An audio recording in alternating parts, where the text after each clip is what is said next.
வணக்கம் நண்பர்களே, இது தமிழ் நண்பன் சர்க்கட் சேனல். இப்போ நான் பார்க்க போகிறது எஸ்ஆர்பி, டிஆர்பி தேர்வு சம்பந்தமான கொஞ்சம் முக்கியமான தகவல் தான். அதாவது நிறைய சந்தேகம் அப்படின்றது கேட்டிங்க. என்ன அப்படின்னு பார்த்தீங்கன்னா, இப்போ வந்து இந்த எக்ஸாம் ஃபஸ்ட்டு விஷயம் கேன்சல் ஆகுமா அப்படின்றது. கேன்சல் ஆகுமா அப்படின்னு கேட்டால் அதுக்கு வந்துட்டு நம்ம ஒரே இதில் ஆன்சர் சொல்லிடலாம். அதாவது கேன்சல் ஆகாது, ஆகிறதுக்கான வாய்ப்பு அப்படின்றது இல்லை. இதுதான் நிதர்சனமான உண்மை. என்னென்னா, ஒரு ரெக்யூர்மெண்ட் போர்டு நமக்கு வந்துட்டு ஒரு நோட்டிஃபிகேஷன் கொடுத்து அந்த நோட்டிஃபிகேஷன்லேருந்து கொஷின் பேட்டர்ன் ரெடி பண்ணி அதுக்கப்புறம் அதுக்கு வந்து எக்ஸாம் கண்டக்ட் பண்ணுறது அப்படிங்கிறது வந்து சாதாரணமான ஒரு விஷயம் இல்லை. அது வந்து ரொம்ப சிம்பிளாகவோ ரொம்ப ஈஸியாகவோ அந்த விஷயத்தை வந்து கையாள முடியாது. அது வந்து ரொம்ப சிரமமான ஒரு விஷயந்தான். அவ்வளோ ஈஸியாக வந்து தேர்வு நடைமுறை அப்படின்றது இருக்காது. கொஞ்சம் ரொம்ப கஷ்டமான விஷயம். ஸோ இதையெல்லாம் பேஸ் பண்ணி பார்த்தீங்க அப்படின்னா, கேன்சல் ஆகுமா அப்படின்னு கேட்டால் கேன்சல் ஆகிறதுக்கு வாய்ப்புகள் குறைவு. பட் உங்களை மாதிரி நானும் நினைக்கிறது என்னென்னா, கேன்சல் ஆச்சு அப்படின்னா பரவாயில்ல, கேன்சல் ஆகிட்டா ஓகே, குட்டு, பரவாயில்ல. ஏன்னா தவறுகள் நடந்திருக்கிற பட்சத்தில் இது மாதிரி சேம் ஏதாவது ஒரு விஷயம் நடந்துருக்கு அப்படின்னா நமக்கு வந்து இந்த கேன்சல் ஆச்சு அப்படின்னா பரவாயில்ல அப்படின்ற மாதிரி இருக்குது.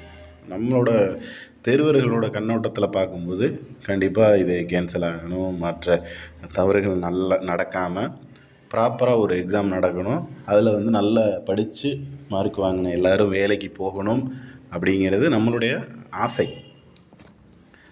பட் அது வந்துட்டு என்னென்னா, அந்த ஆசை அப்படின்றது நடக்குமாங்கிறது கொஞ்சம் சந்தேகம்தான். ஏன்னா அது வந்து எல்லாருக்கும் இருக்கக்கூடிய ஒரு விஷயம். பட் நம்ம உண்மையை தெரிஞ்சுக்கிறோம். இந்த எக்ஸாம் வைக்கிறதோ அதுக்கு வந்து இப்போ ஒரு கொஷின் பேட்டர்ன் ரெடி பண்ணி, ஒரு நமக்கு ஓஎம்ஆர் ரெடி பண்ணி, நம்ம கொஷின் டிஸ்ட்ரிபியூஷன் பண்ணி, அது வந்து எக்ஸாம் கரெக்டான டைமில் நடத்தி முடிக்கிறது அப்படிங்கிறது ரொம்ப பெரிய ப்ராசஸ். ஷார்ட் டேர்மில் வைக்கிற ஒரு ப்ராசஸ் இல்லை. அது ரொம்ப பெரிய நிறைய பேர் வேலை செய்யணும், நிறைய பேர் அதுக்காக ஒர்க் பண்ணணும். அந்த மாதிரி ஒர்க் பண்ணுற ஒரு எக்ஸாம் தான் வந்துட்டு நம்ம எழுதுகிற. இப்போ ஒரு எக்ஸாம் எழுதுகிறோம் அப்படின்னா அதுக்கு பின்னாடி ஆயிரக்கணக்கான நபர்கள் நிறைய நாட்கள் வேலை செஞ்சுருப்பாங்க. அது வந்து அது முடித்ததுக்கப்புறம் நிறைய வேலைகள் அப்படின்றது இருக்கும். ஸோ அதை எல்லாத்தையும் அப்படியே டோட்டலாக கேன்சல் பண்ணிவிட்டு வைப்பாங்களா அப்படி அதை வச்சா அதை தான் நீங்கள் நினைக்கிற மாதிரி தான் நானும் நினைக்கிறேன். மனசளவில் நம்ம நினைக்கலாம். பட் ரியாலிட்டின்னு ஒன்று இருக்குல்ல. எனக்கும் கேன்சல் ஆகிட்டா பரவாயில்ல, ஓகே, இதெல்லாம் முடிஞ்சுட்டு ப்ராப்பராக ஒரு எக்ஸாம் வச்சு நல்ல மார்க்கு நல்லா படித்து ஒரு கரெக்டான ஒரு முறையில் போச்சுன்னா பரவாயில்லன்னு தோணுது.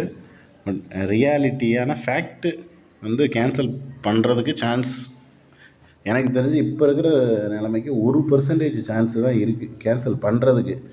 கேன்சல் பண்ணாமல் இருக்கிறதுக்கு 99% வந்து வாய்ப்பு இருக்குது.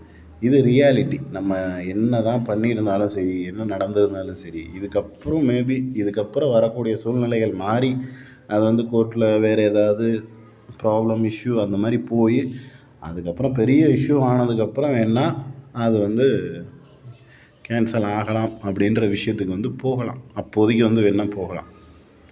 இப்போ வந்துட்டு போகுமா அப்படிங்கிறது சந்தேகம்தான். அடுத்து வந்து பார்த்திங்கன்னா, இந்த டிஎன்பிஎஸ்சியில் இந்த தேர்வை ஒன்றா சேர்த்துருவாங்களா, ஒன்றா வந்து இதோட சேர்த்து கண்டக்ட் பண்ணுவாங்களா அப்படின்றது. அந்த டிஎன்பிஎஸ்சியில் வந்து இதை சேர்ப்பாங்களா அப்படின்றது தான் ஒரு மிகப்பெரிய ஒரு கேள்வி. இப்போ வந்துட்டு இப்போ தேர்வு நடத்துகிறாங்க அப்படின்றது இது ஒரு தனி ரெக்யூர்மெண்ட் போர்டு தான். இது வந்துட்டு தனியாக ஒரு இது கிடையாது. எஸ்ஆர்பி அப்படின்றது ஸ்டேட் ரெக்யூர்மெண்ட் போர்டு, டிஆர்பி அப்படிங்கிறது டிஸ்ட்ரிக்ட் ரெக்யூர்மெண்ட் போர்டு. ஸோ இந்த மாதிரி இது வந்து தனி ரெக்யூர்மெண்ட் போர்டு தான்.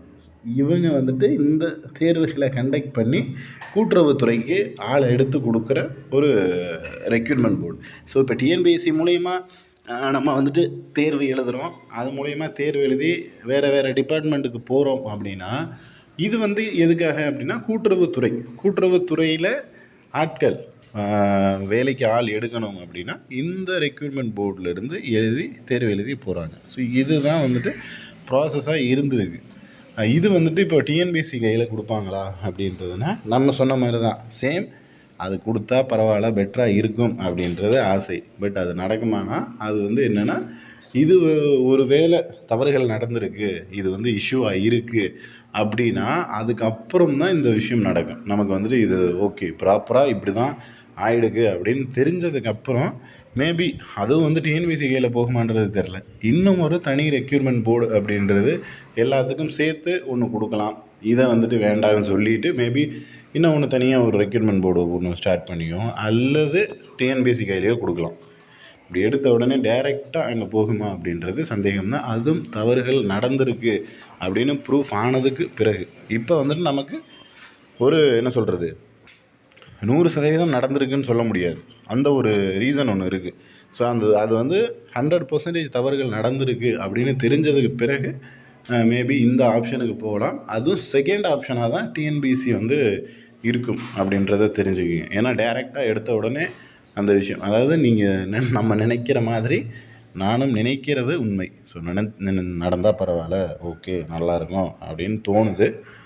பட் நமக்கு ரியாலிட்டி அப்படிங்கிறது வேறு ஒன்று இருக்குது. ஸோ அந்த ரியாலிட்டி என்னங்கிறத புரிஞ்சுக்கிட்டு நம்ம வந்து பேசணும். ஸோ அந்த ரீசன்னால் மேபி இதுக்கும் வந்து டிலே ஆகிறதுக்கான வாய்ப்புகள் இருக்குது.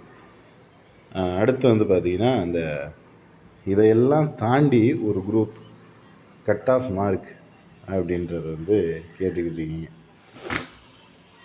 ஏன்னா அவங்களுக்கு வந்து அவங்க நல்ல மார்க் வாங்கியிருப்பாங்க, அந்த ஒரு ப்ராப்ளம் ஒன்றும் இருக்கும். ஸோ நல்ல மார்க் வாங்கிட்டோம், இதுக்கப்புறம் ரிசல்ட் வந்துருச்சுன்னா பரவாயில்ல, பெட்டராக இருக்கும் அப்படின்ற ஒரு ஆசை அப்படின்றது இருக்கும். ஸோ இதில் கட் ஆஃப் மார்க் அப்படிங்கிறது நம்ம முன்னாடியே வீடியோக்கள் போட்டுவிட்டோம், வீடியோலையும் சொல்லிட்டோம். ஆவரேஜாக நீங்கள் வந்துட்டு ஒரு 150 மார்க்கு கிடையாது, 150 கொஷின்ஸ். ஸோ 150க்கு மேலே கொஷின்ஸ் கரெக்டாக போட்டிருந்தீங்க அப்படின்னா எஸ்ஆர்பி பொறுத்தளவுக்கு வெயிட் பண்ணி பார்க்கலாம், எதிர்பார்க்கலாம். நீங்கள் வந்துட்டு அது ஓரளவுக்கு உங்களோட மார்க்குக்கு கிடைக்குமா கிடைக்காதான்றது. ஒரு சில கேட்டகரி கம்யூனிட்டியில் 140+ அந்த ரேஞ்சுமே கிடைக்கிறதுக்கு வாய்ப்புகள் இருக்குது. அது ஏதாவது ப்ரியாரிட்டி இருக்குது, வேறு ஏதாவது ஸ்பெஷல் கோட்டா அந்த மாதிரியெல்லாம் வரீங்க அப்படின்னா அதுக்கும் கிடைக்கும். இப்போ டிஆர்பி அப்படின்னா 130+க்கு வெயிட் பண்ணி பார்க்கலாம். அதுலேயே வந்துட்டு வேறு ஏதாவது ஸ்பெஷல் கோட்டா இருக்குது அப்படின்னா 120+க்கும் நீங்கள் உங்களோட மார்க்குக்கு எதிர்பார்க்கலாம். ஸோ இந்த ரேஞ்சில் வந்துட்டு டிஆர்பிக்கு கட் ஆஃப் குறைவாக தாங்க வரும். அதாவது டிஆர்பி தேர்வு இன்னும் ரொம்ப ஈஸியாக இருந்துச்சு, அப்போ கட் ஆஃப் வந்து அதிகமாக தானே வரும், நீங்கள் என்ன கம்மியாக சொல்கிறீங்க அப்படிம்பீங்க. அப்படிலாம் கிடையாது. எஸ்ஆர்பிங்கிறது ஸ்டேட் ஃபுல்லாக இருக்கிற எல்லா கேண்டிடேட்ஸும் ஒரே தேர்வு எழுதணும். டிஆர்பிங்கிறது அப்படி கிடையாது. ஒரு டிஸ்ட்ரிக்டில் உங்களுக்கு வந்துட்டு இப்போ மதுரையில் எழுதினவங்க சென்னையில் போட்டியாக இருக்க மாட்டாங்க, சென்னையில் எழுதினவங்க மதுரைக்கு போட்டியாக வரமாட்டாங்க.